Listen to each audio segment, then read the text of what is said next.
Iran বলছে তারা যুদ্ধের জন্য প্রস্তুত। এবার তাহলে কি ঘটতে চলেছে মধ্যপ্রাচ্যে? উত্তপ্ত এই পরিস্থিতির মাঝেই কেন মার্কিন নাগরিকদের ইরান ছাড়ার নির্দেশ দিল যুক্তরাষ্ট্রের পররাষ্ট্র দপ্তর? ইরানের বিরুদ্ধে কি সারপ্রাইজ অভিযান চালাতে যাচ্ছে ইসরায়েল? কারণ ইহুদিবাদী দেশটির প্রতিরক্ষা বাহিনী আইডিএফ জানিয়েছে তারা যে কোনো পরিস্থিতির জন্য সম্পূর্ণ প্রস্তুত। যদিও যুক্তরাষ্ট্র ও ইসরায়েলের ষড়যন্ত্রের মাঝেও আন্দোলন দমাতে অনেকটাই সফল হয়েছে ইরান, এমন দাবি দেশটির পররাষ্ট্রমন্ত্রীর। তারপরও কেন ইরানের বিরুদ্ধে যুদ্ধ করতে চাইছে যুক্তরাষ্ট্র?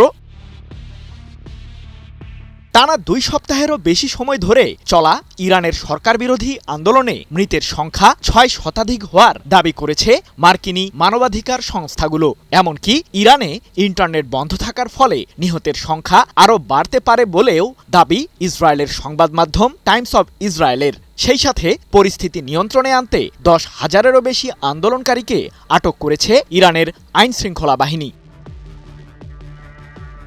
তবে ইরানের এই আন্দোলনকে ঘিরে ইহুদিবাদীরা বিভিন্ন ধরনের তথ্য ছড়ালেও ভিন্ন কথাই বলছেন ইরানের পররাষ্ট্রমন্ত্রী আব্বাস আরাকচি। ইরান জুড়ে চলা আন্দোলনে সহিংসতার পেছনে ইসরায়েল ও যুক্তরাষ্ট্রকে দায়ী করে আরাকচি বলেছেন, পরিস্থিতি সম্পূর্ণ নিয়ন্ত্রণে এসেছে। তারপরও যদি যুক্তরাষ্ট্র আমাদের বিরুদ্ধে যুদ্ধ করতে চায় তাহলে আমরা প্রস্তুত আছি। ইহুদিবাদীদের মনে করিয়ে দিতে চাই, আমরা গত বছরের জুনের 12 দিনের যুদ্ধের চেয়েও বেশি প্রস্তুত। তবে আমরা যুক্তরাষ্ট্রের সাথে কূটনৈতিক আলোচনার দুয়ার খোলা রেখেছি। 12 জানুয়ারি এক প্রতিবেদনে বিষয়টি নিশ্চিত করেছে কাতার ভিত্তিক সংবাদ মাধ্যম আল জাজিরা।